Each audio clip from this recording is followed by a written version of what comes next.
From my own years of therapeutic experience, I've come to feel that if I can create the proper climate, the proper relationship, the proper conditions, a process of therapeutic movement will almost inevitably occur in my client.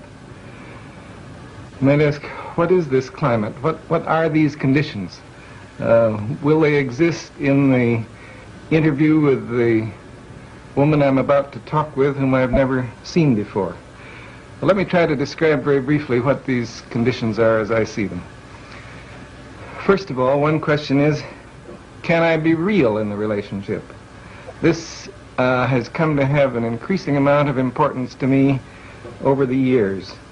I feel that genuineness is another way of describing the quality I would like to have. I like the term congruence, by which I mean that what I'm experiencing inside is present in my awareness and comes out through my communication. In a sense, when I have this quality, I'm all in one piece in the relationship. There's another word that describes it for me. I feel that in the relationship, I would like to have a transparency. I would be quite willing for my client to see all the way through me, that there would be nothing hidden. And when I'm real in this fashion that I'm trying to describe, then I know that my own feelings will often bubble up into awareness and be expressed, but be expressed in ways that won't impose themselves on my client. Then the second question I would have is, will I find myself prizing this person, caring for this person? I certainly don't want to pretend a caring that I don't feel. In fact, if I dislike my client persistently, I feel it's better that I should express it.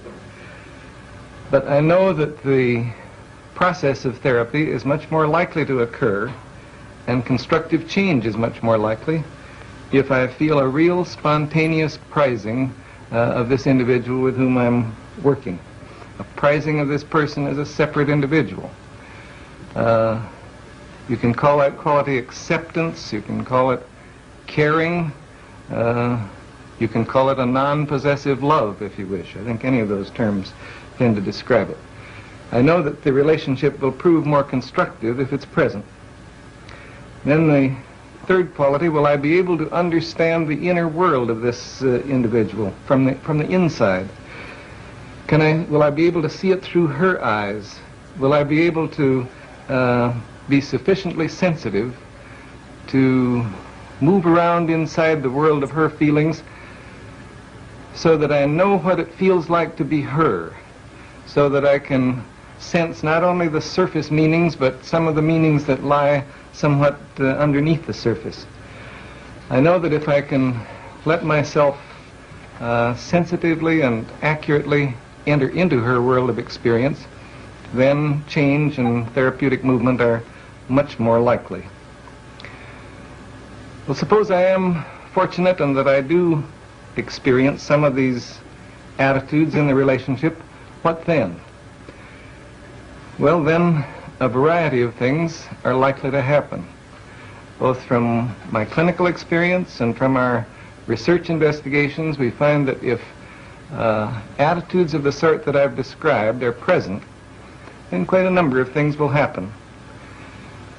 She'll explore some of her feelings and attitudes more deeply.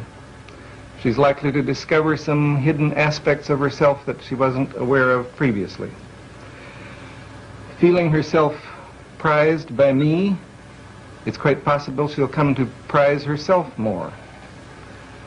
Feeling that some of her meanings are understood by me, then she can more readily perhaps listen to herself, listen to what's going on within her own experience, listen to some of the meanings she hasn't been able to catch before.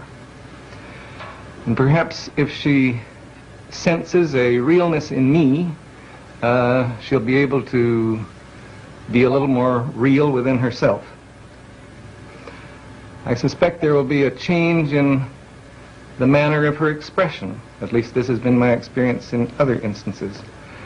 From being rather remote from her experiencing, remote from what's going on within her, it's possible that she'll move toward more immediacy of experiencing.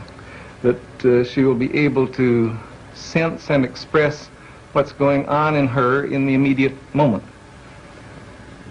From being disapproving of herself, it's quite possible she will move toward a greater degree of acceptance of herself.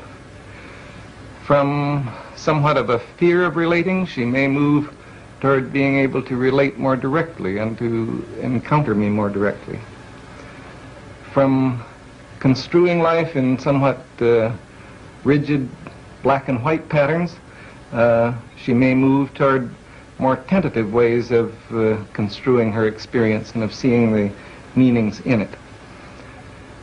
From a locus of evaluation which is outside of herself, it's quite possible she will move toward recognizing a greater capacity within herself for making judgments and drawing conclusions. So those are some of the changes that we have tended to find, and I think that they are all of them changes that are characteristic of the process of therapy or of therapeutic movement.